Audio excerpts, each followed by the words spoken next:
Hey everyone, it's Ben, and I really wanted to make a video to talk to you about why I quit Cambridge University to be a drummer, which was probably one of the most mental but life-changing decisions I've ever made.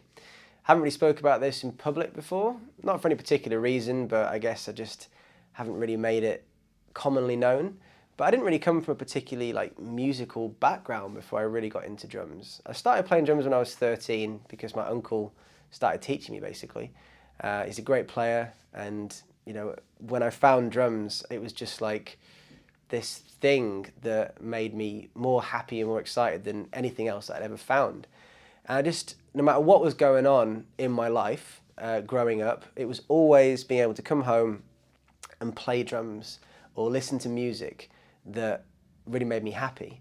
But I played drums predominantly on my own from like 13 to pretty much 18. I had a couple of bands, but really, they were like school bands, and I just did a few gigs at school. I wasn't, one of these like young guys that was, started at 3 years old and was an international touring musician at 13. It really wasn't the case for me, but I did play a lot, and I absolutely just loved it. So I was drum obsessed, and by the time I was 18, I met Bea and Dave, and I joined their band, which was called Chasing Jade.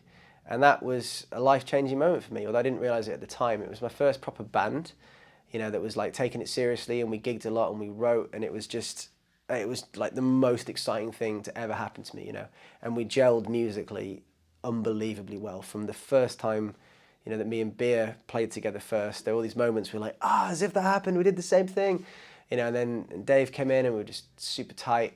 So anyway, fast forward, and I applied to Cambridge because my friend and my teacher said, go for it. So I put the application in to study German and got an interview, did the interview, didn't think much of it, and just like crazy, I got a place. So when I got my letter through saying I got a place, I was like, I can't turn this down. This is a huge opportunity.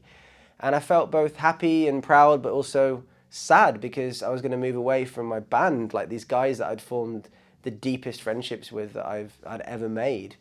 And I was going to move to the other end of the country and not play music, but I felt like I had to go because you can't turn that kind of thing down, or so I thought. So I went and I did a year there and studied, and I wasn't happy. I was like, this is meant to be this incredible place, and it is. It's a breathtaking place. It's beautiful. It's full of some of the most intelligent and switched on people in the world, and it was a really vibrant, thriving place to be. But I just didn't feel happy, and all I wanted to do was play my electric kit in my room, basically. I just jammed and jammed and jammed and practiced, and I couldn't wait to go home on the holidays and play with the guys. So when I went home for my summer holidays after the first year, we kind of laid down our first proper EP with the band, and I just made the call. I was like, this isn't something I want to do for another 3 years. Where it's going to lead me isn't somewhere I want to be. And although it screams security and I guess money and a career path, and it's this huge opportunity, it's not where I want to be. And after a lot of soul searching, I was just like, you know what? I'm going to commit to this thing, music. I'm going to commit to these guys, this band, and I'm going to give it a go. Because even if I fail, I'll feel proud of myself and I'll know what happened. Because the worst thing is to wonder what if and to regret with such a big decision like that. So I made the call. I said to the guys, I'm going to quit. We're going to move into a house together. Everyone was up for it. So I told my parents, and I thought this was going to just be, World War III, basically. They're going to be like, how can you leave Cambridge University to want to go and be a drummer? But actually, they were awesome about it. And they understood that, being happy is way more important than all this potential career stuff.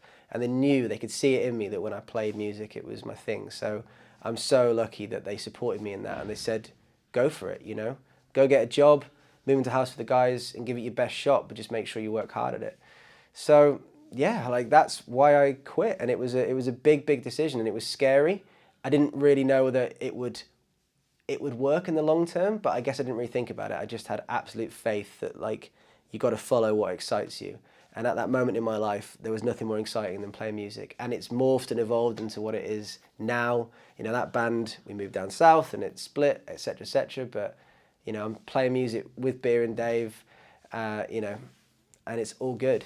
And it really feels like now 10 years on from making that decision. I'm 29 now, and I was 19 when I made the call that I was going to take music seriously, like life commitment seriously.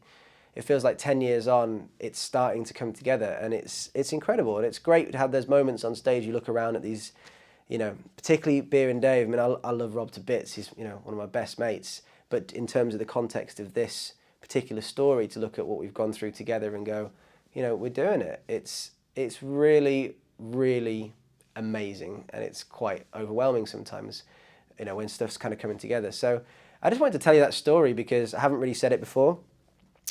It was a very important decision for me to make, and I just think it's testament to following your heart, and you got to be smart. You can't just go, I'm going to do this thing and not have a plan. It's all going to happen and I'm entitled to it. Like, you've got to work hard and have a plan, and you've got to really commit yourself to it. But don't sell yourself short. Don't let your dreams and goals fall by the wayside in sacrifice for, security or things that might be a little bit more appealing in the short term, or that other people want you to do.